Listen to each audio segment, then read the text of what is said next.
رحم الله من قرأ الفاتحة.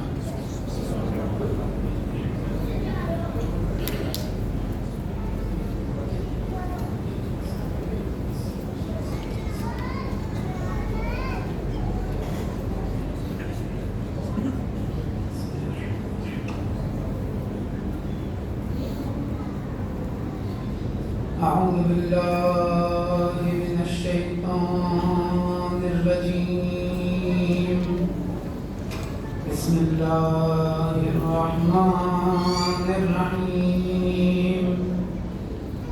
الحمد لله رب العالمين الذي لا يبلغ مدحته القائلون ولا يحصي نعماءه العادون ولا يؤدي حقه المجتهدون. ثم الصلاة والسلام على أشرف الأنبياء والمرسلين حبيبنا وحبيب إله العالمين أبي القاسم محمد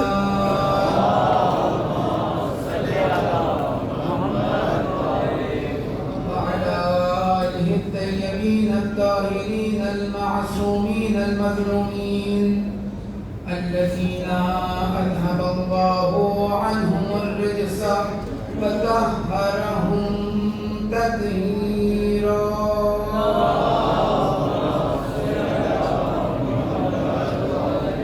لا سيما بقية الله الأعظم إمام زماننا روحي وأرواح العالمين لتراب مقدمه الفداء. فقال الله تبارك وتعالى في كتابه المجيد: بسم الله الرحمن الرحيم. فضل الله المجاهدين على القاعدين أجرا عظيما. درود بر محمد و آله.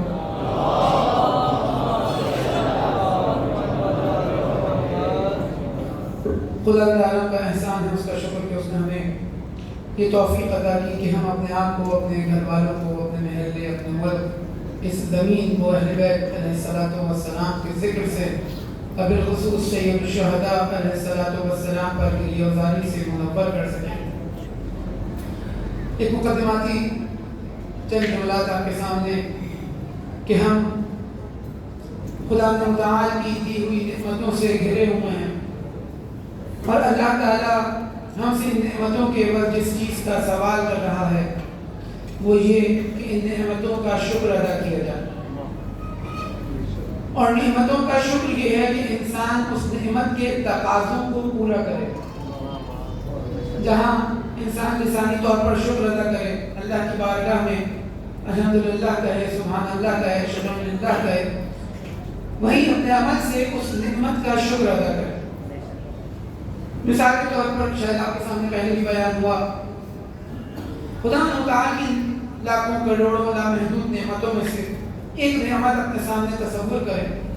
مثال کے طور پر ایک غذا طعام کھانا اپنے سامنے رکھیں اور اس کے بعد تسبیح نکال کر اللہ تعالیٰ کی نعمتوں کا شکر ادا کریں کہ اللہ کتنا خوبصورت کھانا دیا، کتنا توانا غذا فراہم کی، کتنی خوشبودار غذا فراہم کی.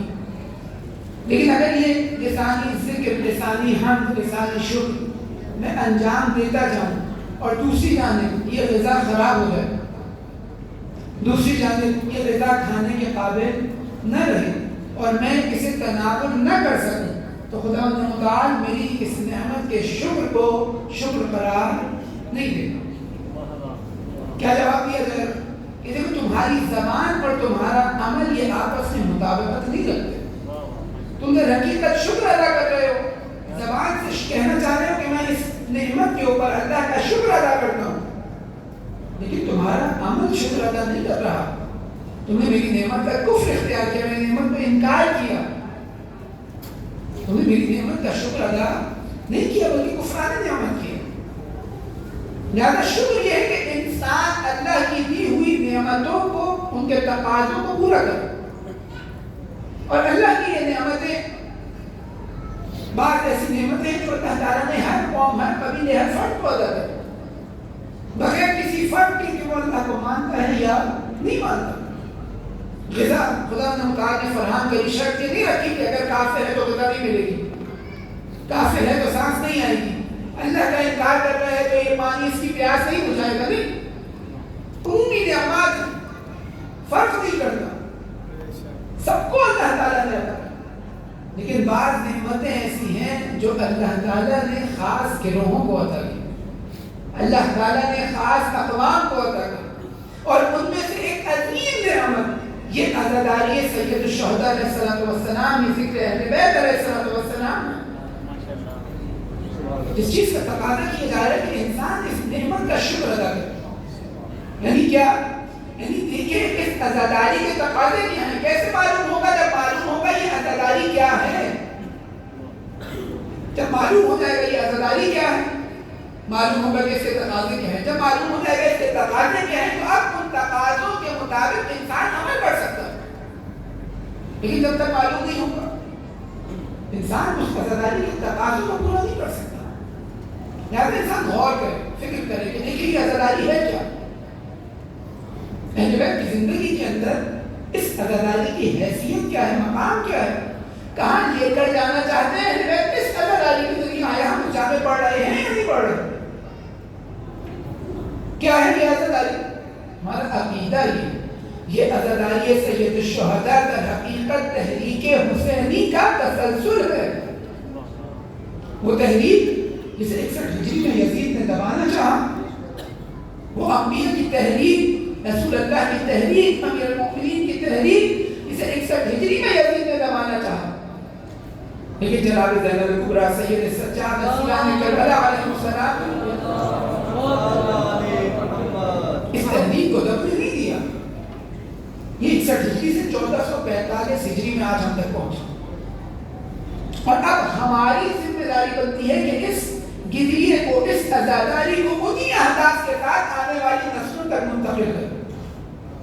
یہ ذمہ داری ہے، یہ ایسا فردی عمل نہیں ہے. انشاءاللہ خدا کی مطالعہ سب کو توفیق دے کہ ہم روز اربعین سید الشہداء کے محضر کے اندر ان کی زیارت کر سکیں. اور اپنے اپنے ملک کے اندر ہم دیکھ رہے ہیں یہ مشی کا سلسلہ، یہ جلوسوں کا سلسلہ. اگر ایک ایسی عبادت ہوتی ہے عزاداری جو صرف ہمارے انفرادی ذاتی جو ہمارے گناہ ہیں صرف ان کو بخشوانے کے لیے، اس کا کوئی اجتماع سے تعلق نہیں ہوتا، اس کا کوئی معاشرے سے تعلق نہیں ہوتا، تو وہ اعتراض کی دشمنان عزاداری ہم پر کر رہے ہیں. وہ صحیح تھا کہ بھائی گھروں میں بیٹھ کر کرو، امام بارگاہ میں بیٹھ کر کرو، مسجد کے اندر بیٹھ کر کرو. لیکن نہیں، کیونکہ ہم اس کو اپنی اجتماعی ذمہ داری سمجھتے ہیں، زیادہ سڑکوں پر نکلتے ہیں. اور اہل بیت نے ہمیں بیان کیے کیا ہے روایات کے اندر. دیکھو گریہ کرو، گریہ کراؤ. اگر یہ کام نہیں کر سکتے تو کیا کرو؟ رونے جیسی شکل بناؤ. یعنی کیا؟ یعنی دوسروں کو دکھاؤ، دوسروں کو بتاؤ تم عزادار ہو سید الشہداء. یہ ایک ایسا معرکہ ہے. لیکن بظاہر ایسا لگتا ہے کہ گریہ نہیں کر رہے تو شکل دکھانے کا کیا فائدہ. لیکن جن کو تصور کریں، اہل بیت کے بعد ایسے لوگ آتے تھے اور ایک شخص آیا، ایک صحابی آیا، اپنے جاننے والے کو لے کر آئے امام صادق آل محمد حضرت جعفر صادق علیہ السلام کی خدمت میں، اور کہا مولا یہ بنو امیہ کی حکومت کے اندر ایک ایسا کام کرتے ہیں جس کے نہ ظلم ہے، نہ چوری ہے، نہ کوئی کسی شخص کے اوپر ظلم ہوتا ہے مستقیماً، لیکن آپ کی محبت بھی ان کے دل کے اندر موجود ہے. امام کیا جواب دیتے ہیں کہ تم ہمارے دشمنوں کے لشکر کی سیاہی ہو. دیکھیں لشکر میں کیا ہوتا ہے؟ لشکر آپ تصور کریں، خصوصاً پرانے زمانے کے اندر ہزاروں لوگ موجود ہیں جن میں سے ایک تعداد وہ ہے جسے تلوار چلانا آتی ہے، نیزہ چلانا آتا ہے، تیر چلانا آتا ہے. لیکن ایک تعداد وہ ہے جسے نہ تلوار چلانی آتی، نہ تیر چلانا آتا ہے، نہ نیزہ چلانا آتا ہے. لیکن ان کو میدان میں لایا جاتا ہے. کیوں لایا جاتا ہے؟ کیونکہ ان کے لشکر کے ساتھ ہونے کی صورت میں سامنے بد مقابل لشکر پر روپ اور دبدبہ بیٹھتا ہے. کہا جاتا ہے کہ تمہیں کچھ نہیں آتا، تم جنگ نہیں لڑ سکتے، تم تلوار نہیں چلا سکتے، تم نیزہ نہیں چلا سکتے، تم تیر نہیں چلا سکتے، تم آ کر کھڑے ہو جاؤ، تم ہمارے لشکر کی سیاہی بن جاؤ۔ اہل بیت چاہتے ہیں کہ ہم ان کے لشکر کی کم از کم سیاہی بن جائیں۔ اگر ہم کچھ نہیں کر سکتے تو دھول نہ ہو، میں رو نہیں سکتا، پریشانی ہے، مشکلات ہیں، ہمارے ملک کے اندر مسائل کم نہیں ہیں، بعض دفعہ گناہوں کے اثر کی وجہ سے انسان کے اوپر گریہ کاری نہیں ہوتا، لیکن اہل بیت کہتے ہیں مایوس نہیں، تم اپنے وجود کے ذریعے کوئی عمل نہ بھی کرو، تم ہمارے لشکر کی سیاہی بن کر ہمارے دشمنوں کے دلوں میں روب و دبدبے کا سبب بن سکتے ہو، لہٰذا دکھاؤ، اظہار کرو۔ یہ جلوس، یہ مدارس، یہ جلوس کا سلسلہ، یہ شبیہ، یہ قلم اٹھانا، یہ تمام چیزیں در حقیقت اس بات کی علامت ہے کہ وہ جنگ جو سید الشہداء علیہ السلام نے لڑی تھی وہ جنگ آج بھی جاری ہے۔ حضرت عاشور کے اندر کیا تلاوت کرتے ہیں؟ انی سلم لمن سالمکم وحرب لمن حاربکم الی یوم القیامہ، کہ اے حسین ابن علی، جس سے آپ کی سن اس سے میری سن، جس سے آپ کی جنگ اس سے میری جنگ، 61 ہجری میں نہیں، صرف 61 ہجری میں نہیں، 1445 ہجری میں بھی، وَإِلَىٰ يَوْمِ الْقِيَامَةِ، قیامت تک یہ جنگ، جس سے آپ کی جنگ اس سے میری جنگ۔ یہ عزاداری، یہ جہاد ہے، یہ ایک ایسی عبادت نہیں ہے جو انسان کی فردی زندگی کی، ہاں یہ ہمارے کم از کم جگہ یہ ہے کہ یہ انسان کے گناہوں کو پاک کرنے کا سبب بنتا ہے، لیکن اس پاکیزگی کے بعد یہ اتنا پاک و مطہر قرار دے دیتی ہے انسان کو کہ وہ دوسروں کو پاک کرنے کی صلاحیت پیدا کر دیتا ہے، یعنی اپنے تک یہ طہارت نہیں رکتی، یہ عزاداری پیغام کے اس عزاداری کے ذریعے دنیا بھر کے اندر پہنچایا جا رہا ہے۔ یہ ترقی کا کیا ہے؟ اس طہارت کا منتقل کرنا یہ ہماری ذمہ داری بنتی ہے۔ جہاں انسان نے اپنے آپ کو پاک و پاکیزہ کرنا ہے، وہاں اس ذکر کے ذریعے دنیا کو پاک و پاکیزہ کرنا ہے۔ اور یہ وہ جہاد ہے، یہ وہ جنگ ہے کہ جو ہر دور کے اندر شیعیان مظلوم کربلا نے لڑی، تمام ائمہ علیہ السلام نے اس جنگ کو جاری رکھا۔ میں آپ اپنے موضوع بھی جانتا ہوں، ہمارے یہاں یہ بات بیان کی جاتی ہے، بعض دفعہ اس طرح بیان کیا جاتا ہے کہ گویا سید الشہداء کے قتل کے بعد، ان کی اس تحریک کے بعد، اس قیام اور اس شہادت کے بعد گویا حق و باطل کی جنگ کا تصور ختم ہو گیا، اور اب ہماری ذمہ داری ہے کہ ہم اپنے انفرادی اعمال کے اوپر عمل کریں، زندگی گزاریں۔ دلیل کیا ہے؟ دلیل یہ کہ سید الشہداء کے قیام کے بعد کسی اور امام نے قیام نہیں کیا، بلکہ نہ صرف قیام کیا، میں صرف نقل قول کر رہا ہوں، نہ صرف قیام کیا بلکہ خود بھی عمل کیا اس بات پر، اور اپنے شیعوں کو بھی حکم دیا کہ جتنے ظالم و جابر تواغیت موجود ہیں ان کو بیان کر دو کہ ان کو ہم سے کوئی خطرہ نہیں ہے، یہ ہمارے عمل سے بیان ہو رہا ہے۔ کہ دیکھیے اگر وہ آئمہ کے چند فراہمی کے اوپر عمل کر لیتے تو آئمہ ان کو اس حکومت کے بقا کی دعا دیتے، یہ ہمارے عادت ہو۔ بھائی دیکھیں واقعہ آئمہ کی سیرت ایسی تھی، سید الشہداء کے بعد یہ حق و باطل کا معرکہ، یہ جنگ ختم ہو گئی، اہل بیت کو حق ان کا مل گیا۔ آیا اہل بیت اپنے اس حق سے دستبردار ہو گئے یا نہیں؟ جب ہمیں حکم دے رہے ہیں کہ دیکھو یہ دہراؤ، انی سلم لمن سالمکم وحرب لمن حاربکم، کہ دیکھو جس سے آپ کی جنگ ہے سید الشہداء، جس سے آپ کی سن اس سے میری سن، جس سے آپ کی جنگ اس سے میری جنگ، جب ہمیں یہ حکم دے رہے ہیں تو آیا خود اس جنگ کا حصہ نہیں ہوں گے؟ ایسا ہو نہیں سکتا، معصوم ہے۔ جب ہمیں اس بات کی تلقین کر رہے ہیں تو امام ہے، یعنی آگے آگے جنگ کے اندر ہمارے موجود ہے، لہٰذا شواہد انسان لے کے تاریخ بھری پڑی، اور یہ وہ سیرت ہے کہ انسان دیکھیں امیر المومنین علی بن ابی طالب علیہ السلام فرماتے ہیں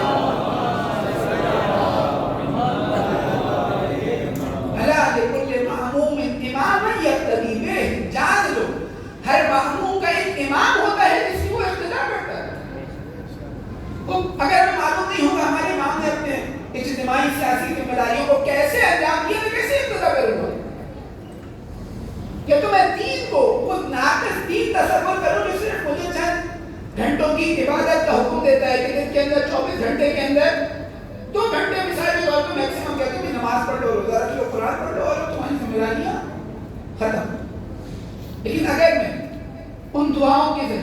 اس بات کو سمجھتا ہوں جو ہم پڑھتے ہیں ان کے اندر ربنا آتنا فی الدنیا حسنہ.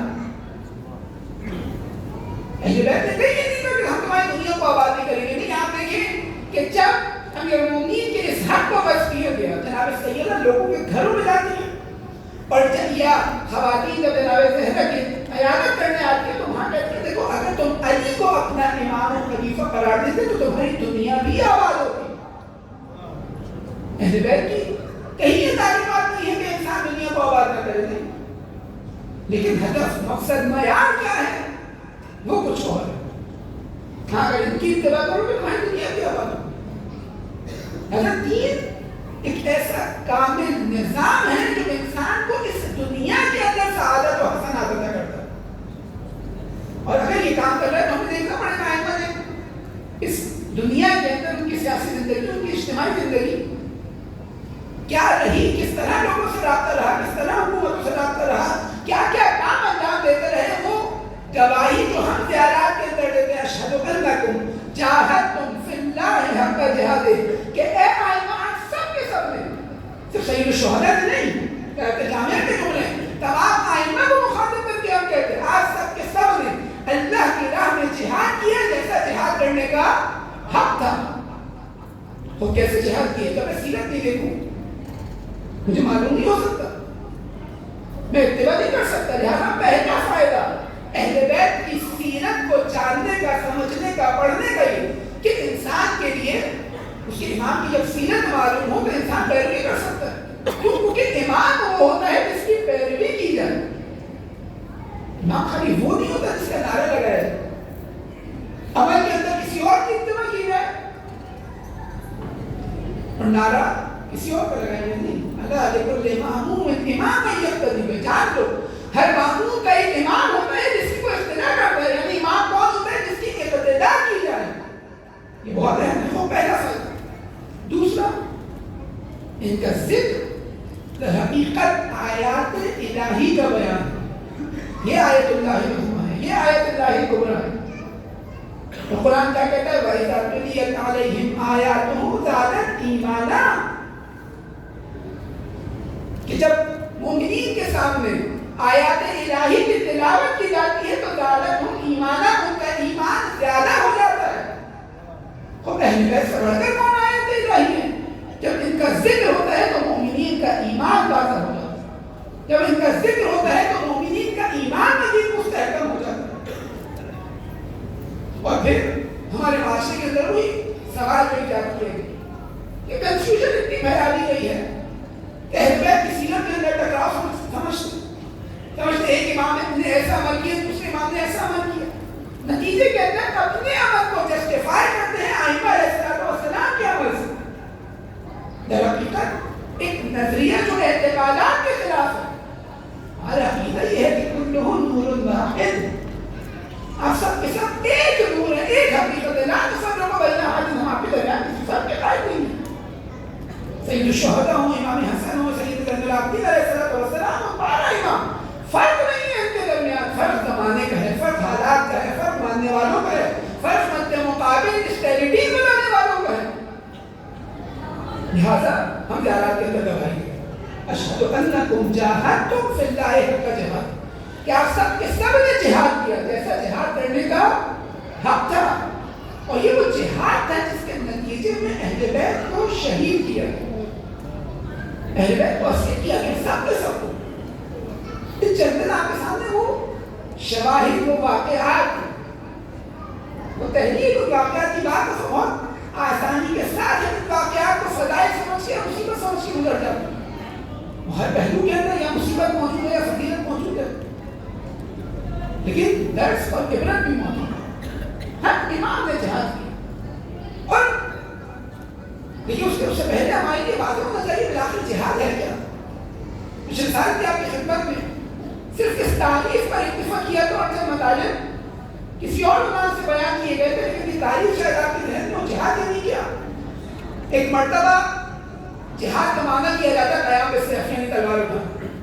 اور اگر یہ معنی ہے تو سید الشہداء کے بعد کسی امام کے ہاتھ میں ہمیں تلوار نظر نہیں آتی.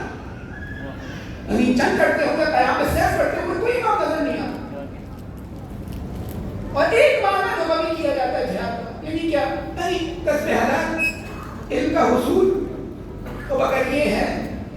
اور اس وقت جب سید الشہداء یزید کے خلاف قیام و جہاد کا علم بلند کر رہے ہیں اور لوگ آ کر کیا سوال کرتے ہیں کہ آپ کیوں جا رہے ہیں، کیا جا رہے ہیں، تو سید الشہداء اپنے حرم کی طرف دعوت دیتے ہیں تو کیا بہانہ بناتے ہیں کہ ہم بھی استحلال کے لیے جا رہے ہیں، ہمارے بیوی بچے ہم نانفقہ میں دینا ان کا تجارت کے لیے جا رہے ہیں. فرا جتنے لوگ آئے اور آ کر دور ہو گئے، ان کی بات بہانہ تو یہی تھا، وہ بھی جہاد کرتے یہ بھی جہاد کرتے. آیا برابر ہے؟ نہیں، واضح طور پر برابر نہیں. یہ جہاد نہیں ہے جو سید الشہداء انجام دینے جا رہے ہیں.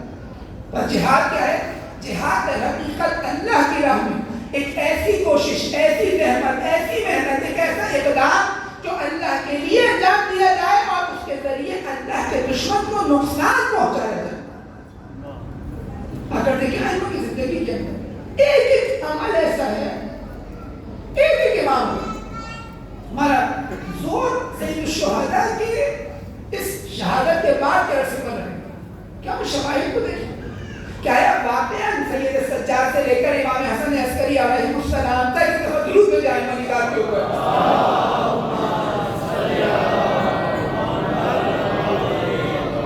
کون سے اقدام تھے جس کی وجہ سے دشمن کو خطرہ محسوس ہو رہا تھا؟ کون سے اقدام تھے جس کی وجہ سے سب کے سب کو یا زندانوں میں ڈالا گیا یا نظربند رکھا گیا؟ کون سے اقدام تھے جس کی وجہ سے سب کے سب کو قتل کیا گیا اور شہید کیا گیا؟ تو یہ روایات اٹھا کے اتنی عجیب و غریب روایات آپ کو نظر آتی ہیں، انسان حیران ہوتا ہے کیا کام کر رہے تھے امام. ائمہ کی سیرت ہے کہ ہر امام کے گھر میں دشمن کا جاسوس موجود ہے، ہر امام کے گھر میں. اور ہر امام کے دور میں دشمن کے دربار میں امام کی جانب سے ایک جاسوس موجود ہے. تو اگر کوئی ایسا کام نہیں ہو رہا ہے، امام شکیات نماز کے مسائل کو ان سے نہیں چھپائے گا، یا وہ امام کے گھر میں کیا ہو رہا ہے یہ تو نہیں دیکھنا چاہتے کہ امام علیہ السلام نماز کے چند رکعت کے اندر کون کون سے فری مسائل انجام دیتے ہیں. یہ تو واضح ہے، امام کے لیے واضح، امام کی حقانیت، امام کا مکتب، امام کے نظریات، امام کے افکار، امام کے فقہ، امام کے احکام، یہ سب لوگوں کے لیے واضح. ہاں ممکن ہے کسی کو بعض مرتبہ تقیداً ایک حکم دیا گیا کہ بھائی فلاں ایسے کام انجام دیتے ہیں، اس کے اوپر بھی آواز ہے، لیکن خود امام کی شخصیت لوگوں کے لیے واضح ہے. لیکن کیا ہے؟ جاسوس بھیجتے شروع کرنے آئے. دیکھیں امام زین العابدین علیہ السلام کی زندگی کربلا کے بعد، تاریخ اٹھا کر دیکھیں کربلا کے بعد مدینہ کی زندگی کے اندر امام کو گرفتار کر کر شام لے کر جایا جاتا. کس امام کو؟ جس کے بارے میں ہمارا تصور یہ ہے کہ صرف ایک دعاؤں کا سلسلہ تھا، چند احادیث کا بیان تھا، چند اخلاقی نصیحتیں تھی. اس سے زیادہ ہمارے ذہن کے اندر امام کا وہ تصور ہی نہیں ہوگا. ولید ابن عبد الملک بادشاہ امام کے دور میں کہتے ہیں کہ یا میں سید سجاد کو قتل کر دوں یا خود مر جاؤں گا. یعنی کون سا ایسا کام سید سجاد انجام دے رہے ہیں کہ اس وقت کا حاکم و بادشاہ یہ کہتا نظر آ رہا ہے کہ اگر میں نے سید سجاد کو قتل نہ کیا تو میں قتل ہو جاؤں گا، زندان میں ڈالا جاتا. ایک ایک عمل آپ دیکھیں کربلا کے بعد اب حالات، کیونکہ ایک ہمارے ذہنوں کے اندر جو جہاد کی تعریف ہے قیام سیف کی، وہ اتنی مبہم ہے کہ ہم بعض دفعہ صحیح ان واقعات کی صحیح تحلیل نہیں کر پاتے. روایات کے اندر ہے کہ ارتد الناس بعد حسین الا الثلاثہ، سید الشہداء کے قتل کے بعد، ان کی شہادت کے بعد کوئی نہیں بچا تھا سوائے 3 افراد کے جو روح اسلام، حقیقت اسلام پر باقی رہے. ان میں سے ایک یحییٰ بن ام طبیب. امام صادق فرماتے ہیں ثم ان الناس لہقوا کثیر، پھر لوگ آئے جمع ہوتے گئے، ملحق ہوتے گئے اور ان کی تعداد کے اندر اضافہ ہو گیا. 3 بچے تھے. اب سید سجاد نے ان 3 کے ذریعے اسلام کی بنیادیں دوبارہ کھڑی کرنا. سید سجاد کے طور پر اگر دیکھیں مدینے کے جو حالات تھے اتنے پیچیدہ، خود امام فرماتے ہیں میں کیا کروں ان لوگوں کا کہ جب قال رسول اللہ کہتے رسول اللہ کے اس شریعت کو، ان قوانین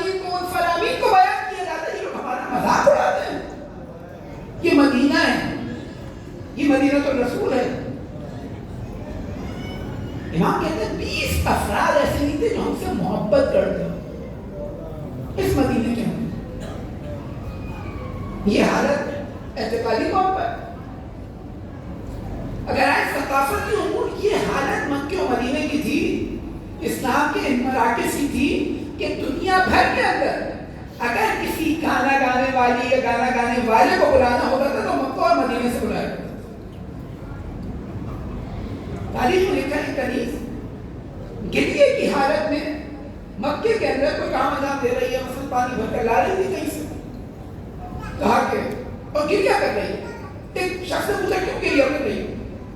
کہتی ہے دیکھو فلاں عظیم شاعر، وہ شاعر جو اس وقت برائی پر مبنی شعر، فحشہ پر مبنی شعر کہا کرتا تھا، کہ مکے کے اندر بیٹھی ہوئی کنیز گریا کر رہی ہے اور کہتی ہے دیکھو اللہ کا حرم ایک مرد سے خالی ہو گیا.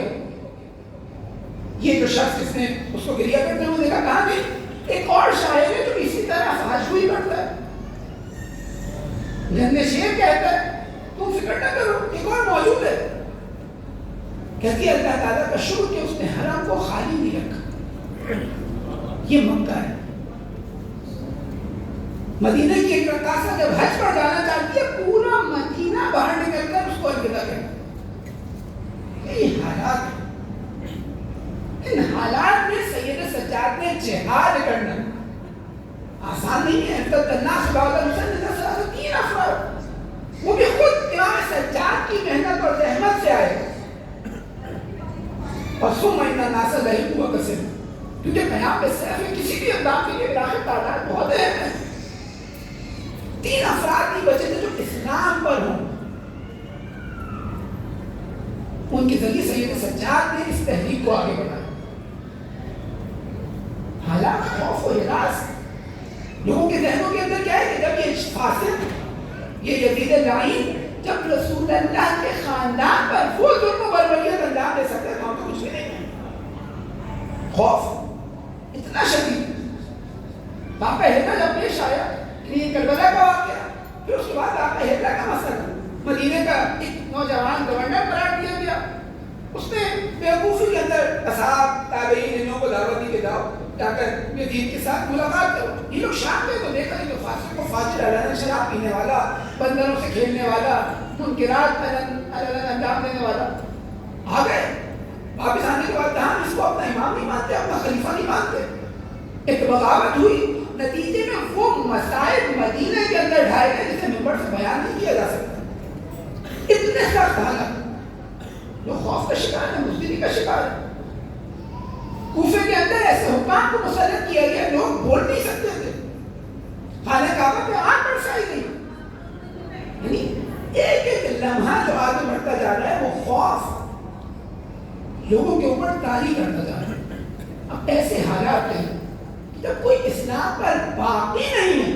سید سجاد نے دوبارہ اسلام کی بنیادیں کھڑی کر دی. ایک درود بھیجے امام کے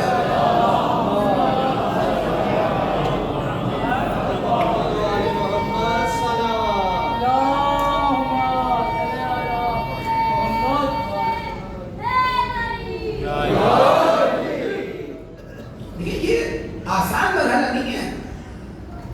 اتنا خوف، اتنا ہراس، اتنا ظلم و ستم ساتھ دینے کے لوگ تیار نہیں ہیں. 20 افراد مدینہ تو رسول میں نہیں ہیں جو محبت کرتے ہیں.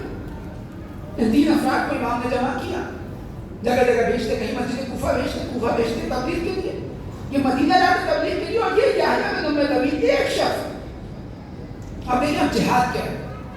لیکن بعض دفعہ خود اقدام نہیں کرتا ہمارا سن، لیکن بعض اقدامات کی تائید کرتا نظر آ رہا ہے. بات کیا ہے امام بھی دیکھیں کہ لوگ کہتے ہیں امام نے منع کیا قیام سے، امام باقر نے منع کیا، امام صادق نے منع کیا. لیکن واقعہ شواہد آیا واقعہ ایسا ہے نہیں، حالات مختلف تھے.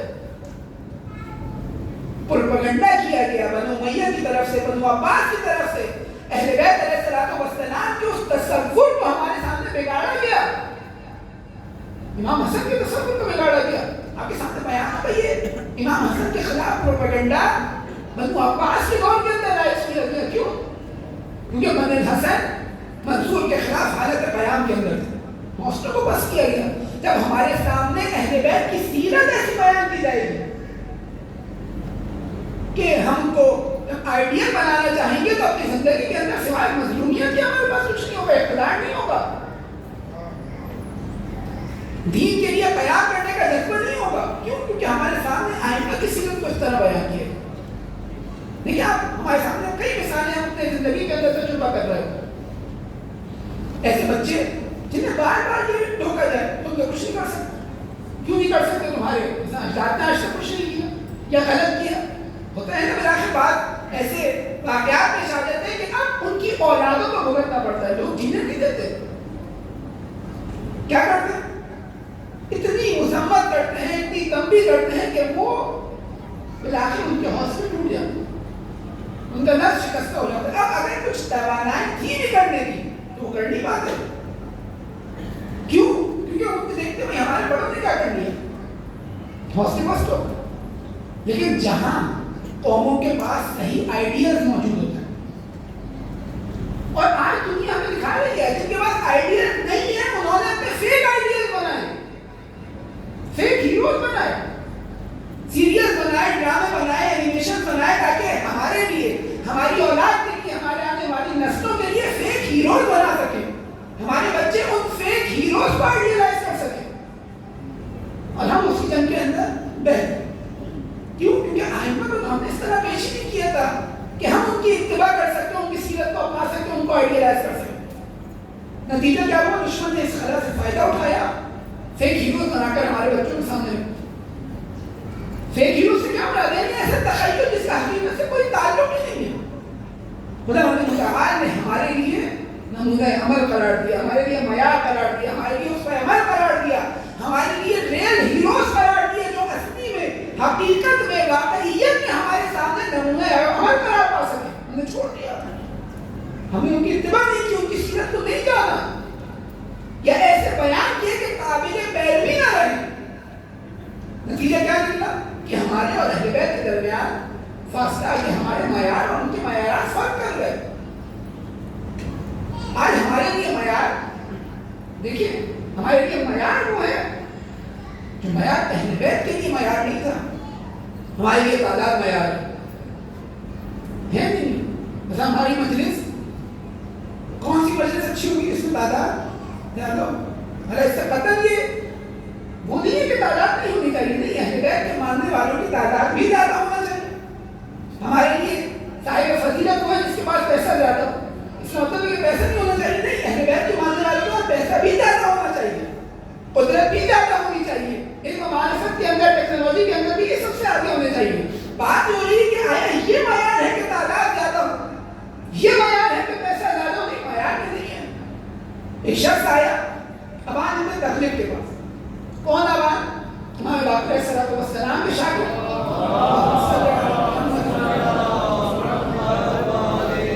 امام صادق علیہ السلام کے شاگرد، فقیہ ہیں اپنے دور کے اندر. آیا ان کی محفل کے اندر جہاں وہ روایات کو بیان کیا کرتے ہیں، درس کیا کرتے ہیں، اور آنے کے بعد پوچھتا ہے کہ رسول اللہ کی وحدت کے بعد کتنے لوگوں نے علی بن ابی طالب کا ساتھ دیا تھا؟ کون کون سے افراد کی تعداد کیا تھی، نام کیا تھے؟ اب آپ کہتے ہیں کہ گویا تم معلوم کرنا چاہتے ہو کہ کتنے لوگ تھے تاکہ ان کے ذریعے علی کی حقانیت کو سمجھ سکیں. کہاں ایسے ہے؟ کتنے لوگ تھے تاکہ پتہ لگ سکے کہ بھائی علی حق پر تھے، علی کے مقابل آنے والے. اب آپ فرماتے ہیں کہ فقیہ ہے، معیار بیان کر رہا ہے. اور آج بھی ہم دنیا والوں کو یہ معیار بتا رہے ہیں کہ دیکھو شیعہ کے لیے صحابی کا معیار، فضیلت کا معیار کیا ہے. ہم قبول نہیں کر سکتے اس شخص کو جو اہل بیت کے مد مقابل ہے. ہمارے لیے ٹھیک ہے ہم مقدسات کا احترام کرتے ہیں، آپ کی توہین کو غلط سمجھتے ہیں، لیکن اس کا مطلب یہ نہیں ہے کہ تاریخ کے اندر تحریف کر دی جائے. اس کا مطلب یہ نہیں ہے کہ ہم اپنے عقیدے سے پیچھے رکھ جائیں. کیا کہتے ہیں؟ واللہ ما عرفنا فضلهم الا باتباعهم ایاه. اللہ کی قسم ہم ان افراد کا جنہوں نے علی کا ساتھ دیا ان کی کسی فضیلت کے قائل نہیں ہیں مگر یہ کہ انہوں نے علی ابن ابی طالب کی اتباع اور پیروی کی. ہمارے لیے لوگوں کی حقانیت کا معیار علی ہے، علی کی حقانیت کا معیار کوئی اور نہیں ہے. علیہ السلام درود ہے مولا کی ذات پہ.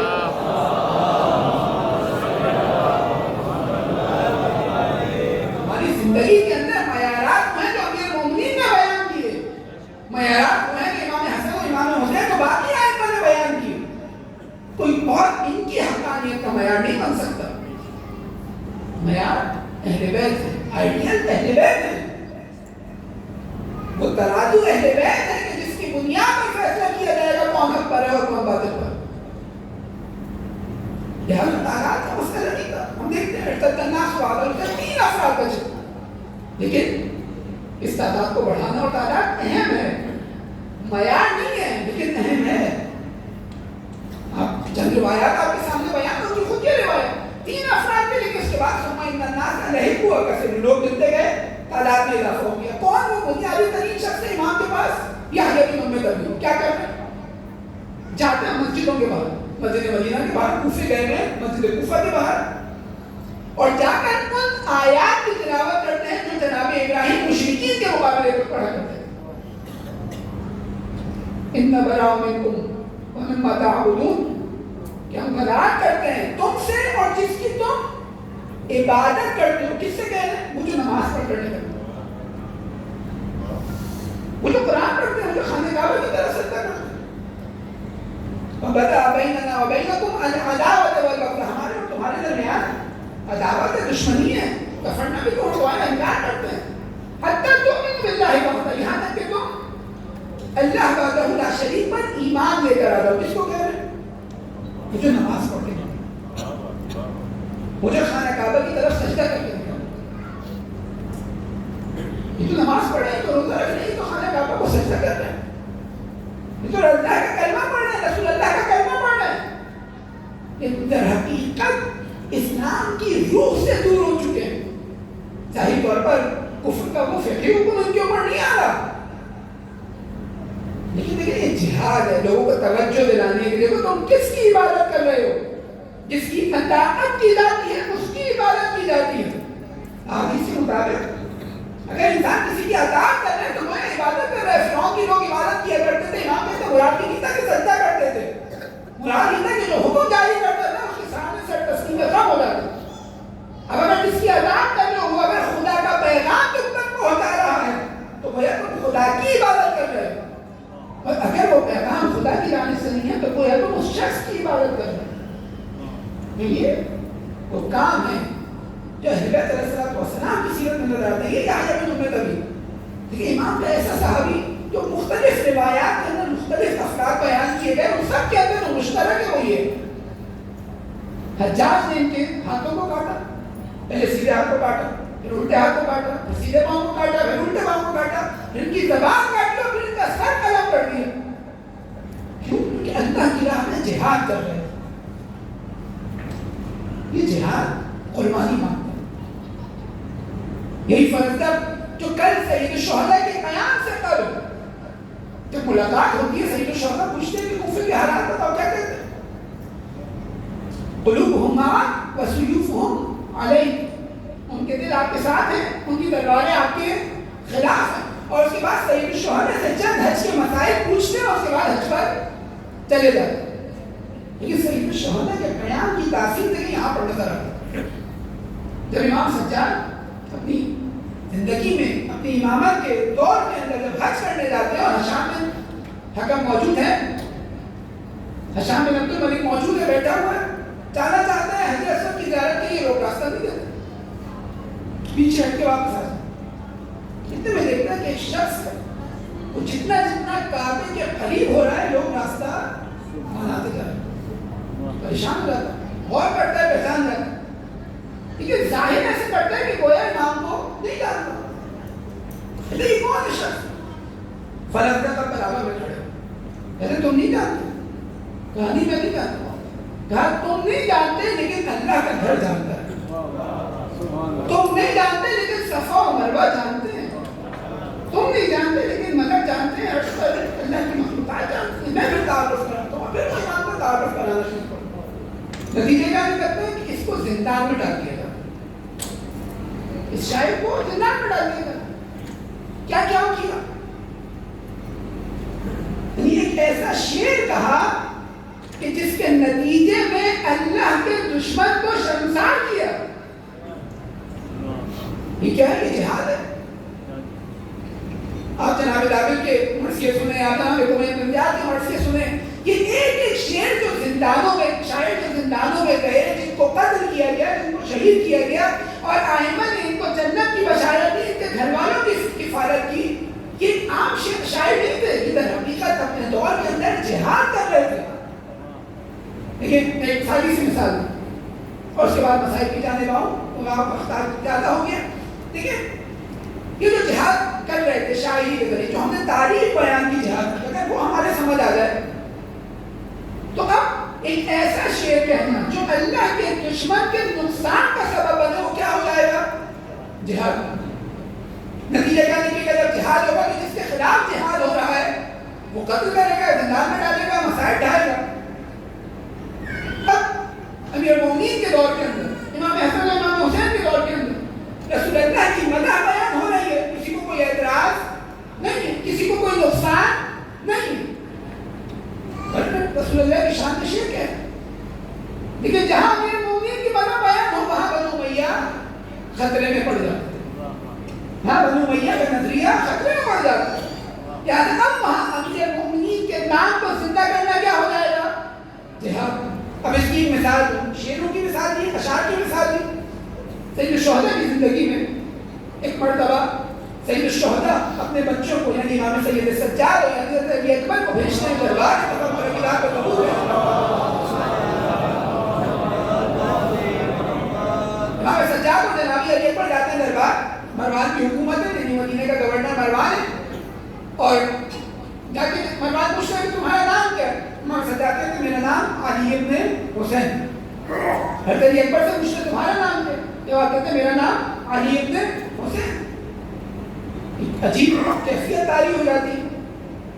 کہتے ہیں کیا مطلب, تمہارے باپ کے پاس کوئی اور نام نہیں تھا؟ اپنے تمام بچوں کے نام علی رکھ دیے. امام ناراض ہوتے ہیں, آتے ہیں اپنے بابا کی خدمت میں, بابا کیا واقعہ دربار میں پیش ہے؟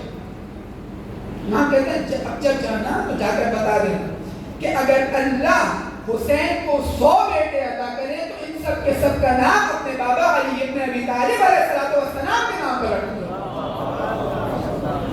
جا کر بتا دینا. اب انسان غور کرے کہ آیا نعوذ باللہ رسول اللہ سے محبت کم تھی؟ ائمہ کی روایات کے اندر ہم محبت کیا کہ اپنے بچوں کا نام رسول اللہ کے نام پر رکھا. امام کیا کہتے ہیں سب کے سب کا نام اپنے بابا کے نام پر رکھا. کیوں؟ کیونکہ اس وقت اسلام کی حقانیت کا معیار, اس وقت بنو امیہ کے خلاف جنگ کا شعار علی ابن ابی طالب علیہ السلام کا نام تھا. محبت کم نہیں تھی, محبت تو اتنی تھی کہ جب 28 رجب مدینے سے نکلنا چاہتے ہیں 3 مرتبہ الوداع کرتے ہیں اپنے نانے کی قبر.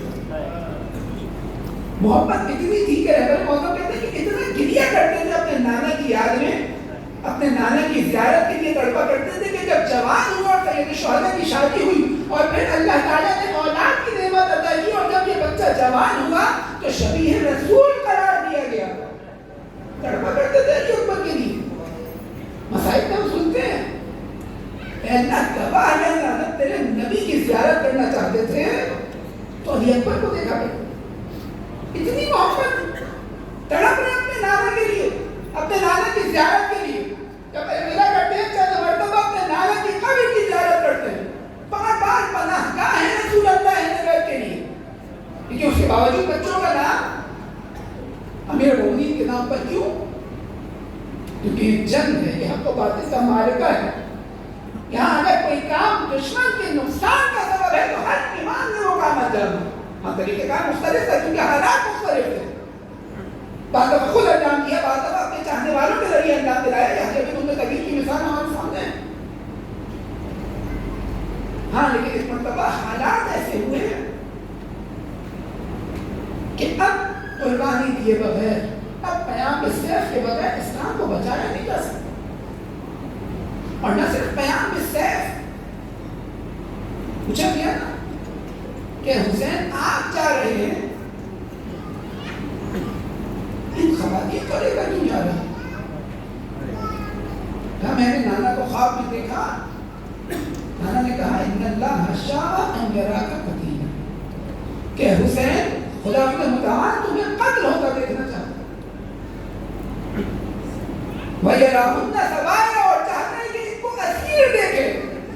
یہ اسیری کے ذریعے اللہ کے نام ہے وہ جہاد انجام دے کہ جو شاید چند درجے اس قیام بالسیف سے سخت ہے. جناب سید سجاد کا جہاد، جناب زینب کا جہاد، جناب سکینہ و رقیہ و فاطمہ کا جہاد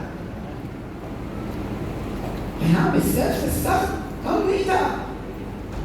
وہ زحمتیں، وہ مشکلات، وہ مسائل جو اٹھائے اور اللہ کے دین کی نصرت کی، اللہ کے دشمن کو سرنگو کیا.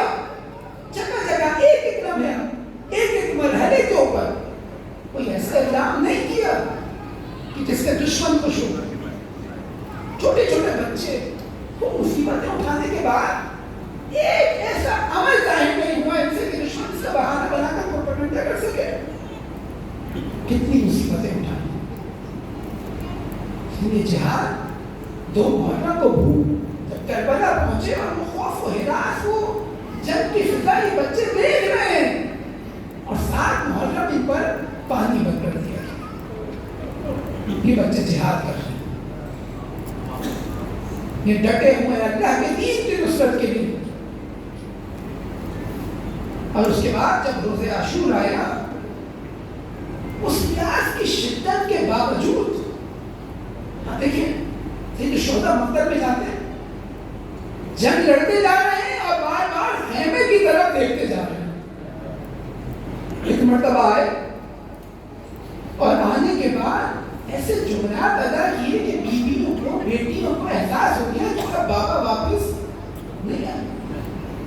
لیکن اس دیکھنے سے کم ایک مرتبہ العطش کی صدائیں خیموں میں بلند ہوئی، لیکن یہ جب بچیاں دوڑی دوڑی اپنے باپ کے پاس آئی تو دیکھا بابا زخموں سے چور ہیں.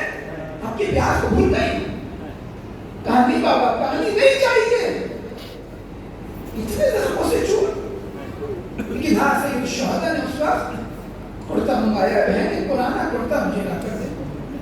اس کرتے کو جگہ جگہ سے پارا کیا. جناب زینب پریشان ہے، کیا ماجرا؟ پوچھتی ہیں بھائی کیا کرنا چاہتے ہیں؟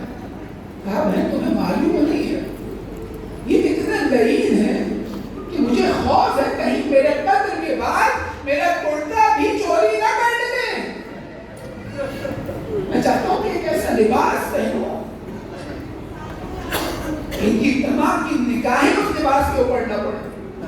لیکن تاریخ نے دیکھا کہ جب اللہ وقت کو حسین کی سزا بلند ہوئی اور حسین کے کرتے کو بھی غائب کر لیا گیا، اب جب یہ خیمے جلانے آئے، اب بیویوں کی چادریں لوٹی، بیویوں کے زیورات لوٹے. جناب فاطمہ بنت الحسین کہتی ہے ارے میں کمسنی میں تھی، میں نے دیکھا ایک نہیں میرے خیمے کی جانب آتا ہے. میں خیمے میں تھی، میں نے مقتل کی طرف دوڑنا شروع کیا. جب وہ میرے قریب آیا تو میں نے دیکھا اس کی نگاہیں میرے خلخال کی جانب ہے، میرے ماں باپ کی جانب ہے. لیکن جب میری نگاہ اس کے چہرے پر پڑی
سما تھا. سہل سائی کہتے کہ میں جب بیت المقدس کی جانب جانا چاہتا تھا, راستے میں شام سے گزر ہوا, میں نے دیکھا شام میں عید منائی جا رہی ہے. لوگ رنگ برنگے کپڑے پہنے ہوئے ہیں, کہیں رقص ہو رہا ہے, کہیں نگاہ ہو رہا ہے, شام کو سجایا جا رہا ہے. میں نے کہا کون ہے؟ ارے یہ کون سی عید ہے جو شام میں منائی جاتی ہے؟ کہا یہ کوئی عید نہیں ہے, حسین کا سر کاٹ کے لا چکے ہیں. اب حسین کی بہنوں کو, حسین کی بیٹیوں کو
ألا لعنة الله على القوم الظالمين. خدا ہمیں خالص خلیص عبادت کو اپنی بارگاہ میں قبول فرما. ہم سب کا شمار امام زمانہ کے اعوان و انصار میں فرما. ہماری عاقبت ان کی راہ میں شہادت نصیب فرما. امام زمانہ کی ظہور میں کا عاجل فرما. ہم سب کو ان کے ظہور کا زمینہ فراہم کرنے کی توفیق نصیب فرما. ربنا تقبل منا انك انت السميع العليم برحمتك يا ارحم الراحمين.